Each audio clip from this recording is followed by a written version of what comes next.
आगे हमारे पास क्या है, साल क्रिया विधि। साल क्रिया विधि का मतलब होता है चिकित्सा, यानी मेडिकल के थ्रू कार्य करना। और इसके अंदर फिक्स चीज होता है, एक बार हो गया तो फिर आप बच्चा जन्म देने के लिए सोचने का काम नहीं है कीजिएगा। ज्यादातर देखने को ऐसा मिलता है। तो वो कौन सा चीज है, वंध्याकरण। जब इसके बारे में हम बात करते हैं तो देखो इसके अंदर दो चीज आता है। हम इसको फिगर से समझने का काम करते हैं और बेहतर ढंग से हम इसको फिगर से समझ सकते हैं। जब बाल बच्चा से कोई भी दंपति पूरा कंप्लीट हो जाता है, यानी जितना बाल बच्चा चाहिए उतना अगर पूर्ण हो गया, उसके बाद ये विधि सबसे उपयुक्त विधि माना जाता है। और नॉर्मली हम लोग के समाज के अंदर ये विधि हमें देखने को मिलता भी है। इस विधि के अंदर क्या होता है, दो चीज होता है। या तो एक जो होता है वो होता है वेस्कोटोमी। क्या होता है, एक वेस्कोटोमी। और एक जो होता है, एक होता है कौन सी, ट्यूबेक्टोमी। क्या होता है, कौन सी होता है, एक होता है वेस्कोटोमी और एक होता है कौन सी, ट्यूबेक्टोमी। इसके अंदर नर और मादा दोनों में से, यानी पति पत्नी में से कोई एक करवा सकता है। और इसका मतलब ये है कि अब इसके बाद जो है वो गर्भधारण नहीं कर सकता है, गर्भाशय के अंदर अंतरोपण नहीं हो सकता है जैसे।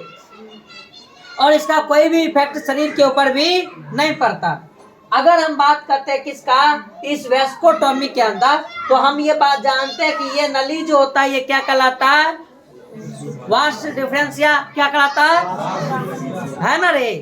तो ये जो शुक्रवाहक होता है, इसके अंदर शुक्राणु तो बना, शुक्राणु बनने के बाद ये शुक्राणु को ले जाने वाला जो रास्ता है, जो शुक्रवाहक है, उस शुक्रवाहक को क्या किया जाता है, यहाँ पे कट करके और एक टाइट धागा से क्या कर दिया जाता है, बांध दिया जाता है। तो इसके द्वारा शुक्राणु तो बनता है, लेकिन शुक्राणु बनने के बाद वो शुक्राणु का वीर्यसेचन नहीं हो सकता है। और इस कंडीशन में वो कभी भी बताया जाता है कि वीर्यसेचन नहीं करेगा तो निषेचन पॉसिबल नहीं होगा। और इसी प्रकार से जब हम किसके अंदर का बात करते हैं, तो इस ट्यूबेक्टोमी के अंदर, तो इसके अंदर क्या होता है, तो इसके अंदर भी एक नली जैसी क्या थी, रचनाएं थी, जो कि क्या करता था, एक तो ओवम के लिए इम्प्लांटेशन के लिए जब निषेचन होता था तो इम्प्लांट जो होता था गर्भाशय में, उसके लिए उस रास्ते के द्वारा आता था।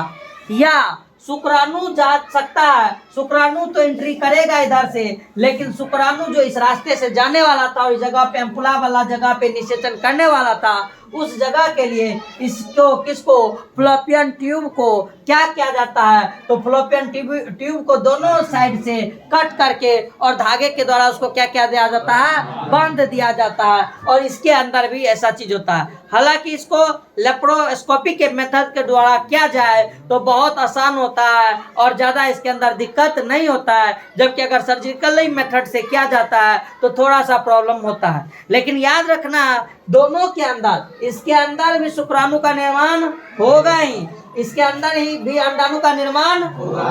अंडाणु और शुक्राणु और अंडाणु का निर्माण तो चलता रहेगा, लेकिन पति पत्नी के अंदर शुक्राणु और अंडाणु का मिलन है। और पति पत्नी में से कोई एगो करवा ले तो भी दिक्कत नहीं है, क्योंकि शुक्राणु नहीं आएगा तो वो अंडाणु के पास जा ही नहीं सकता है। और अगर नर नहीं करवाया, मादा करवा लिया, तो अगर उसके अंदर ये चीज हो गया, ट्यूबेक्टोमी हो गया, तो होने के बाद शुक्राणु तो जाएगा लेकिन शुक्राणु निषेचन नहीं कर पाएगा। या अंडाणु तो बनेगा लेकिन अंडाणु बाहर निकल नहीं पाएगा। तो ये वाला जो केस होता है इसको वेस्कोटोमी के नाम से जाना जाता है, और ये केस जो होता है वो ट्यूबेक्टोमी के नाम से जाना जाता है। और अभी के समय में या हमारे समाज के अंदर ये चीज जो है वो बहुत ज्यादा समय से क्या होता है, प्रचलित है। और बताया गया कि इसके अंदर भी वही बात लिखा हुआ है, और ये चीज को तुम एक बार पढ़ लो और समझो। उसके बाद जब बात करते हैं तो लिखा हुआ है कि यहाँ पर इस बात पर जोर देना की जरूरत है कि उपयुक्त गर्भनिरोधक उपयोग का चुनाव एवं उपयोग किसी शिक्षित चिकित्सा कर्मी या विशेषज्ञ की परामर्श के द्वारा ही किया जाना चाहिए। प्रत्येक व्यक्ति को अवश्य ध्यान में रखना चाहिए कि जनन स्वास्थ्य के रख रखाव हेतु गर्भ निरोधक नियमित रूप से अपेक्षित नहीं होता है। वास्तव में इनका उपयोग प्राकृतिक प्रक्रिया जनन जैसे गर्भधान या सगर्भता के विरुद्ध है। यानी क्या मतलब है, ये जो भी हम काम कर रहे हैं ये प्रकृति के खिलाफ है, और दुनिया के अंदर प्रकृति के खिलाफ अगर कुछ भी कार्य करते हैं तो उसका असर हमारे ऊपर होता ही है, चाहे वो कितना भी सेफ्टी से क्यों ना किया जाए। क्योंकि प्राकृतिक रूप से ये बात बोला है कि आप प्राकृतिक रूप से भी सगर्भता से बच सकते हैं, गर्भ धारण करने से बच सकते हैं, लेकिन फिर भी मानव का कंट्रोल अपने ऊपर नहीं होने के कारण या शिक्षित नहीं होने के कारण हम इस सब उपाय को अपनाते हैं। तो उस उपाय को अपनाने के बाद हमारे शरीर के ऊपर कोई ना कोई थोड़ा सा भी कोई ना कोई फर्क जरूर पड़ेगा, और वही बात यहाँ पे ये बोल रहा है। इन सब के बावजूद व्यक्तियों को इन विधियों का इस्तेमाल करने के लिए क्या होना पड़ता है, विवश होना पड़ता है, क्योंकि संयम नहीं है। फिर चाहे सगर्भता को रोकने या देरी करने या दो बच्चा के बीच में अंतराल रखने की बात हो या कोई निजी कारण और भी हो सकता है। इसमें संदेह नहीं है कि इन विधियों के बहुत बड़े पैमाने पे उपयोग ने जनसंख्या की इस अनियंत्रितता को वृद्धि को रोकने में सबसे महत्वपूर्ण भूमिका निभाई है।